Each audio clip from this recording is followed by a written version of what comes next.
historically, Sub-Saharan Africa has been fundamental to the global prosperity of the advanced countries. Okay? And Africa had a role to play. It has a role as a raw material producer. We will not allow Sub-Saharan Africa to escape that. Okay, we do everything to keep Sub-Saharan Africa where it is, also impoverished. It's absolutely vital for the prosperity of everyone else. So let's get clear about that. Okay, and this means all the economic structures, all the global institutions, and the economics we teach everyone is all designed to keep Africa exactly where it is.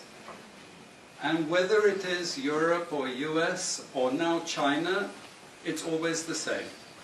We need Africa to be impoverished because we need those raw materials and we need them dirt cheap. Okay, so that's the message. It doesn't mean to say that there's nothing Africans can do. Of course there is.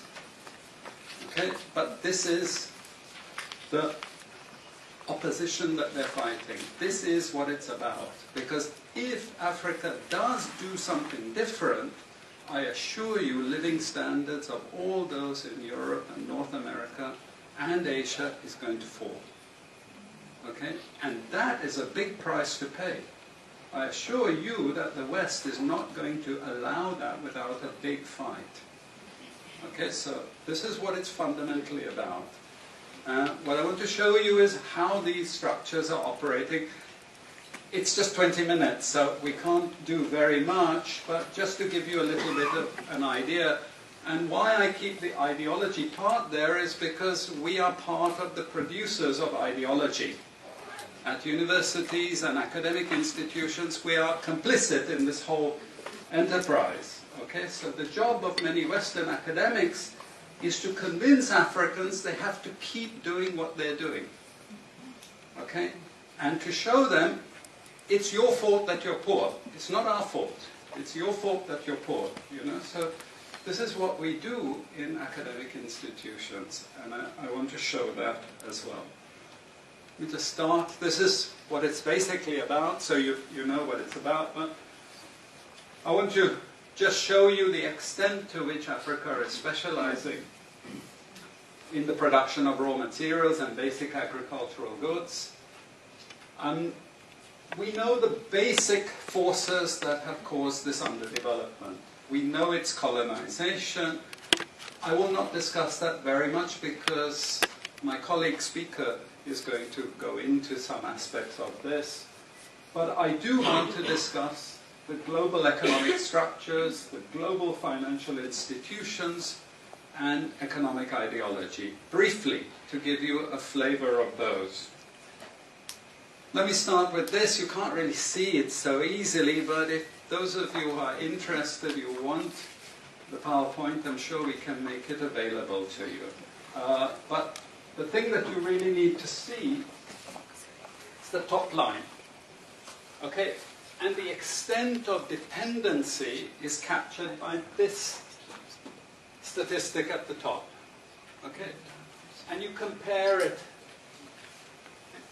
with all other income groups, and what you see is essentially in that one statistic how dependent sub-Saharan Africa is on raw material production. Okay? This is the very heart of what makes sub-Saharan Africa beat. Okay? Here, just to have a look at one very important additional statistic, with all this export coming from sub-Saharan Africa, how much does sub-Saharan Africa account for in terms of global trade value?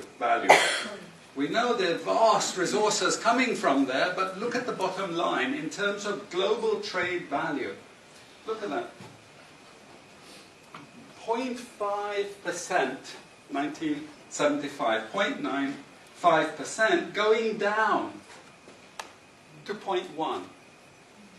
To 0.1. Meaning that with all these vast resources being produced, how much are they getting for it? Nothing. Nothing. This is a very significant piece of data. Then I just want to show you what has happened to sub-Saharan Africa, because what we know, and from all studies, no country ever develops without manufacturing. Okay, producing raw materials will not take you anywhere. Producing basic agricultural goods will not take you anywhere. And let's have a look at how much manufacturing activity takes place in sub-Saharan Africa. We can look over the last 15 odd years, 15, 20 years. And we see manufacturing has actually declined as a percentage of the total. This is percentages of total production in sub-Saharan Africa. How much of it is accounted for by manufacturing? So this figure here is 17% of the total. Most of the rest, when we talk of industry, it includes manufacturing, but the bulk of it is mining. Okay? Raw material extraction. This is the bulk of it. And here we see actually raw material extraction has stayed the same. What has caused industry to fall is the fall in manufacturing production. This is deliberate because we will never, as Western economists, as Western policymakers, we cannot afford to allow Africa to industrialize and start producing manufactures. Okay, so we will do everything to stop that. And I'm going to show you how we actually block that. It's